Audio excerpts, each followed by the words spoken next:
Bismillahirrahmanirrahim. Assalamualaikum warahmatullahi wabarakatuh. Alhamdulillahirabbil alamin. Wassalatu wassalamu alal anbiya'i wal mursalin wa ala alihi washabbihi ajmain. Amma ba'd. Saudara-saudaraku pecinta channel Obat Jiwa, seperti biasa, sebelum kita memulai aktivitas, kita biasakan untuk memanjatkan rasa syukur yang sebesar-besarnya kehadirat Allah Subhanahu wa Ta'ala. Karena apa? Karena dengan nikmat dan karunia serta kemurahan Allah, sampai detik ini kita masih bernyawa dan diberikan kemudahan untuk menjalankan amal-amal soleh sesuai perintah Allah. Itu terbukti pada detik ini Anda sedang menyaksikan dan mendengarkan mutiara-mutiara hikmah dari channel Obat Jiwa ini. Dan tak lupa pula sholawat serta salam kita limpahkan kepada junjungan kita Nabi besar Sayyidina Muhammad sallallahu alaihi wasallam, karena beliaulah manusia pilihan yang diutus oleh Allah membawa kita dari zaman yang gelap gulita menuju zaman yang penuh cahaya, penuh pengetahuan dan petunjuk untuk menjalani kehidupan kita dan mempersiapkan hari akhir kita. Saudaraku pecinta channel Obat Jiwa, pada kesempatan kali ini saya akan memberikan materi atau pencerahan tentang bagaimana caranya mengenali atau penyebab utama mengapa rezeki kita kurang lancar. Kita koreksi diri kita masing-masing, kita bercermin dan kita belajar bersama untuk memperbaikinya. Sahabat beriman yang dirahmati oleh Allah, mungkin kita semua pernah bertanya kepada diri kita sendiri, mengapa hidup kita seolah susah dan rezeki terasa sangat jauh. Kesusahan demi kesusahan datang silih berganti dalam hidup, seolah hidup ini tidak berpihak kepada kita. Sedangkan kalau kita melihat dan memandang orang lain, seolah hidupnya begitu mudah. Dengan usaha yang sedikit, rezekinya terlihat lancar dan hidup mereka terlihat sangat bahagia. Kemudian timbullah rasa iri yang dibarengi dengan pemikiran negatif, sehingga kita memandang curiga kepada orang lain dan beranggapan jangan-jangan uang yang dihasilkan dari hasil korupsi, jangan-jangan dia dapat uang dari hasil menipu orang lain, atau jangan-jangan mereka bersekutu dengan jin. Dan masih banyak pikiran-pikiran negatif yang ada dan bergejolak di otak kita. Semakin lama, semakin dalam dan semakin iri kita melihat orang lain. Semakin rezeki kita akan menjauh. Jadi, mari kita sama-sama mengoreksi diri kita masing-masing untuk mengetahui apakah kesusahan dan demi kesusahan yang datang kepada kita silih berganti dan sedikitnya rezeki yang datang kepada kita adalah akibat dari ulah kita sendiri. Padahal kita tahu Allah Subhanahu wa Ta'ala tidak akan menganiaya hambanya. Allah Subhanahu wa Ta'ala begitu pemurah dan rezeki terhampar luas untuk semua umat manusia. Sahabat pecinta channel Obat Jiwa, mari kita sama-sama menengok ke dalam diri kita. Apakah ada hal-hal yang akan saya sampaikan setelah ini ada dalam hati kita? Hal pertama yang merupakan penyebab rezeki kita kurang lancar adalah apakah kita masih melakukan kemusyrikan atau berbuat syirik meskipun dalam hati. Apakah syirik itu? Yaitu menyekutukan Allah dengan benda atau makhluk atau hal-hal yang lain. Bisa juga syirik itu adalah bergantung kepada selain Allah. Saya kasih contoh. Ketika kita mempunyai juragan ataupun orang yang sering menyuruh kita atau memberikan kita rezeki, memberikan kita sedekah, atau atasan kita yang memberikan kesempatan kita untuk berkarir, dan kita anggap tanpa dia, tanpa mereka, kita tidak bisa hidup. Bukannya kita orang yang tak tahu berterima kasih. Kita boleh menyampaikan rasa terima kasih kepada mereka yang banyak membantu kita atau banyak memberikan sedekah atau bantuan berupa materi atau apapun. Tetapi jangan berlebihan. Jangan menganggap dari mereka lah rezeki kita. Karena Allah akan memberikan rezeki kepada manusia lewat jalan mana saja.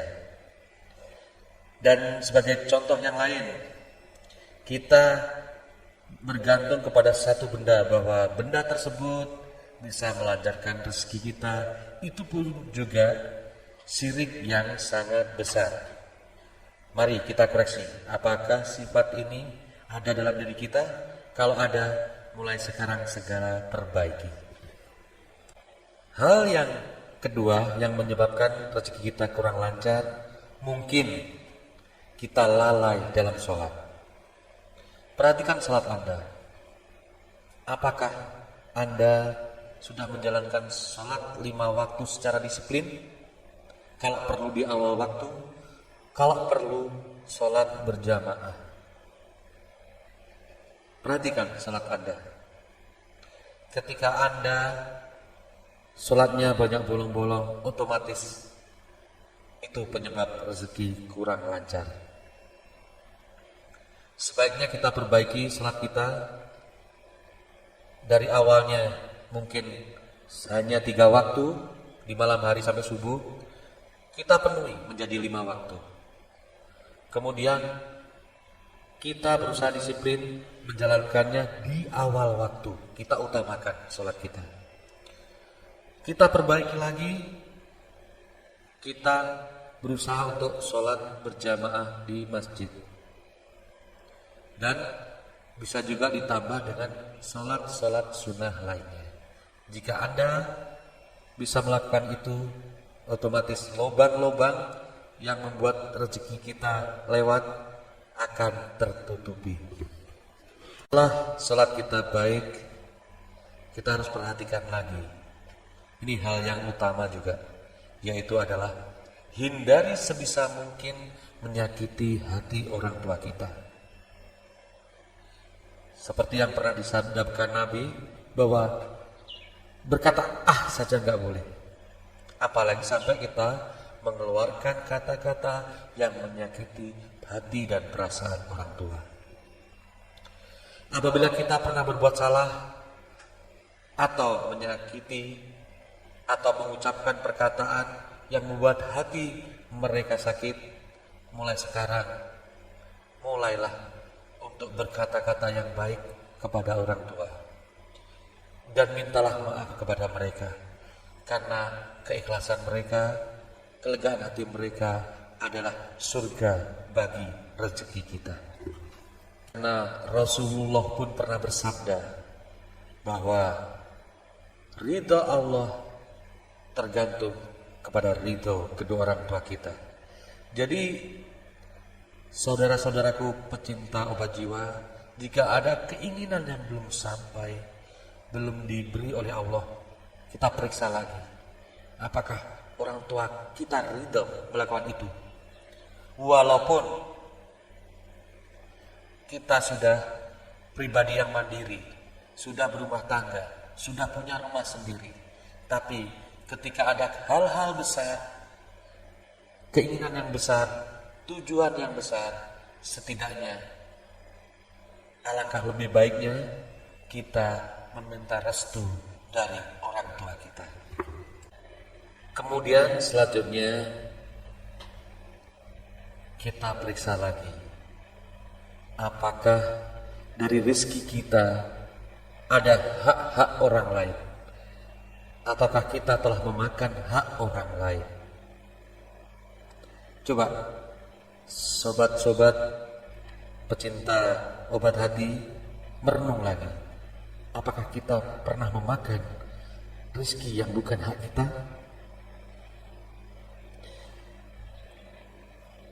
Jika Anda sudah mencari nafkah dari jalan yang baik, dari rezeki yang halal, terus kenapa rezeki masih susah datang kepada kita? Coba periksa lagi. Karena Anda jangan pernah lupa, bagian rezeki yang datang kepada kita adalah ada hak orang lain, terutama hak fakir miskin, hak anak-anak yatim. Sudahkah kita berikan kepada mereka? Atau kita telan semuanya rezeki yang datang kepada kita? Ingat, mencari rezeki dengan jalan yang baik itu tidak cukup. Tapi setidaknya kita harus menyisihkan bagian-bagian dari harta kita yang seharusnya nyampai kepada fakir miskin dan para anak yatim. Jika Anda merasa bahwa penghasilan Anda belum masuk pada hitungan yang harus mengeluarkan zakat mal, tapi tetap ada bagian orang lain dalam harta kita, jangan malu mengeluarkan dan sedikit demi sedikit. Ketika yang Anda berikan cuma kisaran 10.000, 20.000, jangan malu. Karena ketika kita bisa memberikan 10.000, insya Allah besok akan ditambah lebih banyak lagi oleh Allah. Karena memberikan hak orang lain adalah pintu gerbang utama untuk kelancaran rezeki kita. Hal lainnya yang menyebabkan rezeki kita kurang lancar yaitu adalah berdagang dengan tidak jujur. Biasanya ketika orang ingin mendapatkan hasil lebih, mereka ada yang tergoda untuk mengurangi timbangan dengan cara apapun. Ini hal-hal yang membuat kita akan dihukum berat oleh Allah di akhirat.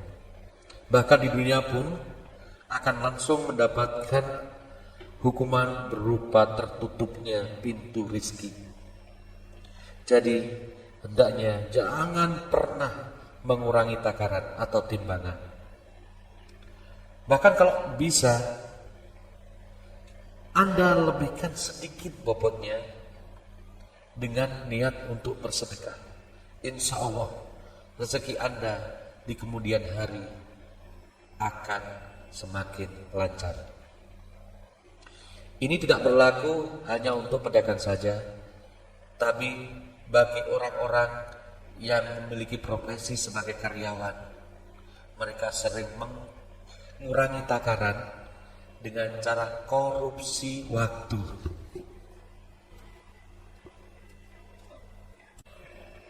Jadi sebelum Anda berangkat kerja, mulailah dengan bismillah dan niatkan untuk mendapatkan ridha Allah. Sehingga ketika Anda di tempat kerja, secapek apapun badan Anda akan tetap menyelesaikan kewajiban Anda sampai batas waktu yang telah ditentukan. Kalau perlu pada hari itu ada sedikit kerjaan yang belum beres, agar tidak menunda-nunda kerjaan, Anda selesaikan saat itu. Berilah sedikit waktu tambahan untuk pekerjaan Anda dengan niat beribadah kepada Allah. Niscaya segala kebaikan dan rezeki akan mengikuti Anda di kemudian hari. Hal berikutnya yang perlu Anda perhatikan adalah jika Anda manusia-manusia yang sudah berumah tangga, perhatikan lagi, apakah Anda memperlakukan istri dan anak Anda secara baik? Penuhi nafkah yang harus kita berikan. Kalau masalah jumlah itu relatif, tapi setidaknya niatkan ibadah, berilah mereka nafkah, perlakukan mereka secara lemah lembut dan baik, beri makanan yang baik-baik, dan jangan sakiti hati mereka. Kadang-kadang ketika kita sudah merasa capek bekerja, kita merasa sangat berjasa memenuhi kebutuhan mereka, kita lupa bahwa mereka manusia yang punya hati. Jadi ketika Anda menemukan hal-hal yang kurang berkenan di hati Anda, padahal itu hanya masalah piring yang masih tergeletak di atas meja, Anda sudah marah luar biasa sampai membanting piring itu. Itulah yang saya sebut tidak memperlakukan istri dan anak secara baik. Jadi bangunlah akhlak Anda, hadapi istri dan anak dengan lemah lembut, perlakukan mereka dengan hati yang damai. Jangan lupakan satu hal yang kadang-kadang tidak disadari oleh kita, itu seperti hal yang biasa, padahal itu adalah hal-hal yang mengurangi rezeki kita, yaitu berbohong. Kegiatan berbohong ini sudah menjadi kebiasaan yang merata di kalangan kita, apalagi di zaman-zaman yang serba bertebaran media-media sosial dengan prank-pranknya, dengan kegiatan-kegiatan yang memancing perhatian orang agar mendapatkan like dan subscribe. Banyak motivasi yang dilakukan orang dalam berbohong. Bisa juga agar mendapatkan follower. Satu, berupa gimmick-gimmick yang sering dilakukan oleh orang-orang yang harusnya menjadi panutan kita.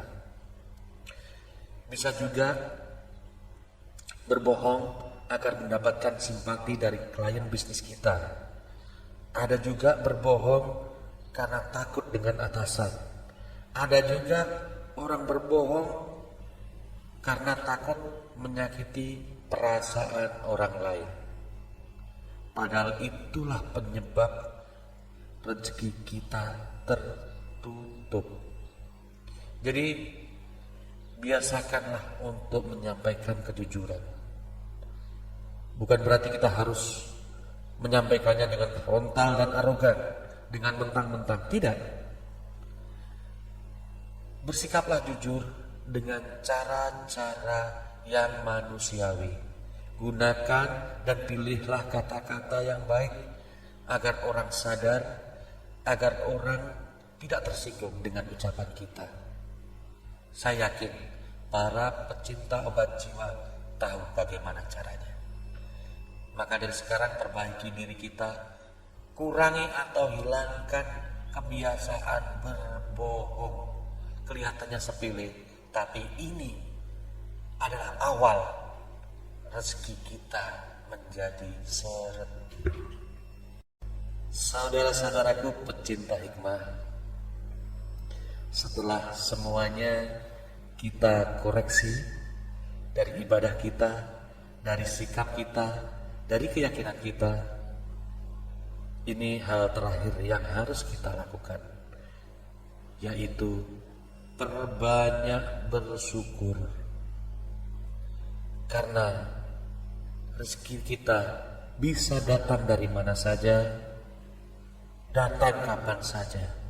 Dan ingat, rezeki tidak hanya berupa limpahan materi, tapi karunia kesehatan adalah rezeki yang luar biasa yang diberikan oleh Allah kepada kita. Karena kita tahu sakit itu mahal.